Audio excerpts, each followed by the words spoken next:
Hello everyone, welcome to my channel. I am प्राचिका।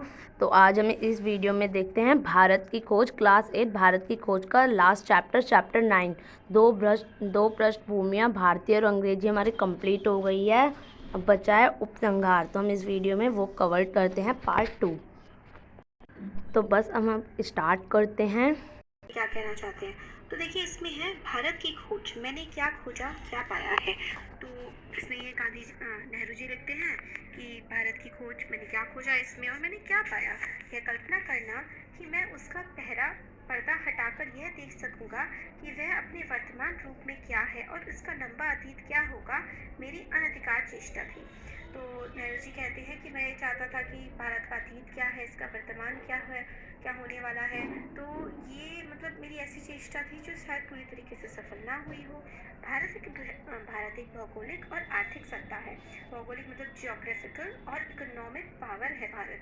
उसकी विभिन्नता में सांस्कृतिक एकता है, मतलब यूनिटी इन डाइवर्सिटी है हमारा देश। यह विरुद्धों का एक ऐसा पुंज है जो मजबूत और अदृश्य सूत्रों से बंधा है।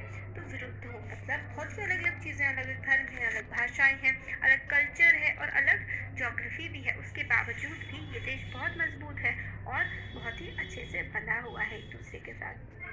बार बार आक्रमणों के बावजूद उसकी आत्मा अभी कभी जीती नहीं जा सकी और आज भी जब वह एक अहंकारी विजेता का खिलौना मालूम होता है, वह अपराजयी है। तो ये कहते हैं कि बार बार हमारे देश पर आक्रमण हुए हैं, मगर हमारे देश के लोगों की आत्मा सोल कोई नहीं जीत सका है। आज हम लोग बिल्कुल एक तरह से खिलौना है। तब उस समय की बात, तब आज़ाद नहीं हुआ था देश, तो अंग्रेज़ों का खिलौना है। फिर भी आज भी हम उनसे पराजय हैं, मतलब वो हमें फिर भी नहीं जीत सकते। एक युग के बाद दूसरे युग में उसने महान स्त्री पुरुषों को जन्म दिया है जो पुरानी परंपरा को लेकर चले हैं और उसे बदलते हुए समय के अनुरूप ढालते भी रहे हैं। तो ये कहते हैं कि हमारे देश में ऐसे ऐसे महापुरुष मतलब इतने बड़े बड़े लोग पैदा हुए हैं जिन्होंने संसार को बदल दिया है, युगों को पलट दिया है। उस महान परंपरा में रविंद्रनाथ टैगोर हुए, जो आधुनिक युग की प्रकृति और प्रवृत्तियों से सराबोर थे, लेकिन उनकी नींव भारत के अतीत में थी। तो ये रविंद्रनाथ टैगोर के बारे में कहते हैं, ये इतने महान पर्सन हैं कि अतीत के बारे में, मतलब आज की आधुनिकता के बारे में बात करते हैं, मगर इनकी नींवें भारत के अतीत से जुड़ी हुई हैं। ऐसा लगता है जैसे पुराना जादू अब टूट रहा है और वह भारत चारों ओर देखता हुआ वर्तमान के प्रति जागरूक हो रहा है। तो पुरानी बातें हैं उससे आगे पीछे हट करके, मतलब पुरानी बातों से हम आगे बढ़ रहे हैं, वर्तमान में जा रहे हैं भविष्य के लिए। उसमें परिवर्तन होगा और यह परिवर्तन ज़रूरी भी है, मतलब भारत में परिवर्तन आएगा और ये परिवर्तन ज़रूरी भी है।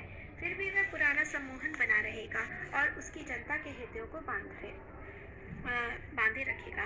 तो जो पुराना मतलब अपने अतीत के साथ जुड़ाव हमारा हमेशा बना रहेगा और हमारी जनता उसको हमेशा ध्यान से देखती रहेगी। हमें भारत में अतीत और सुदूर की खोज में देश के बाहर नहीं जाना है। तो कहते हैं कि हमें भारत का जो अतीत है या फिर बहुत दूर नहीं जाने की ज़रूरत है। हमारे अपने आपस उसकी बहुतायत है, मतलब हमें हिस्ट्री के लिए या फिर कहीं किसी भी चीज़ के लिए दूर जाने की ज़रूरत नहीं है। हमारे पास बहुत कुछ अपने देश में ही है।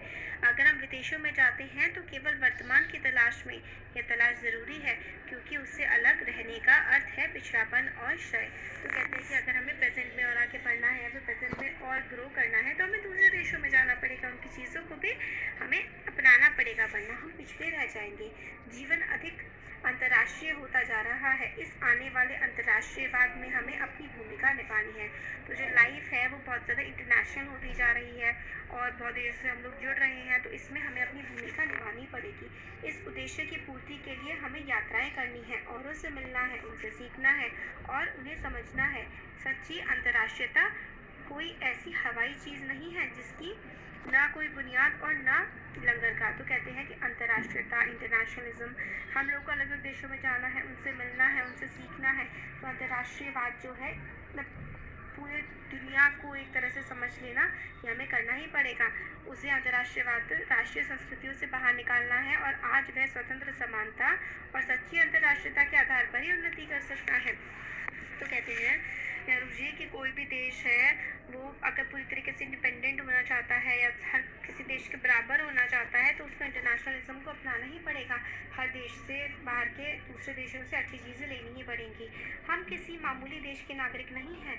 हमें जन्मभूमि पर, अपने देशवासियों पर, अपनी संस्कृति और परंपराओं पर गर्व है।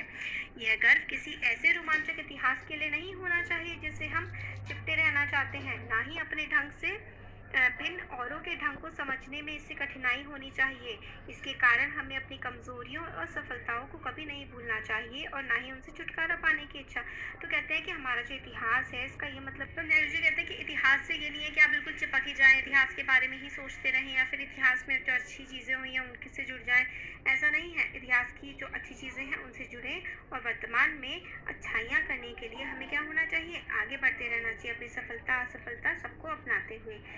हमें ये नहीं भूलना, हाँ, इससे पहले कि हम मानवीय सभ्यता और प्रगति की गाड़ी में औरों के साथ सही जगह न ले लें, हमें अभी बहुत लंबा सफ़र तय करना है और बहुत सी कमी को पूरा करना है। हमें जल्दी करनी है क्योंकि हमारे पास समय सीमित है और दुनिया की रफ्तार लगातार तेज़ी से बढ़ती जा रही है। तो ये कहते हैं कि हम लोग को बहुत लंबा सफ़र तय करना है। क्यों? क्योंकि अंग्रेज़ों ने हमें कई सालों तक गुलाम बनाए रखा, कई सालों तक उन्होंने हमें पिछड़ा रखा। तो हमें उनके आगे बढ़ने के लिए और बाकी सारे देशों के साथ चलने के लिए हमें तेज़ी से चलना पड़ेगा क्योंकि दुनिया तो बहुत तेज़ी से चल रही है। अतीत में भारत दूसरी संस्कृतियों का स्वागत करके उन्हें आत्मसात कर लेता था।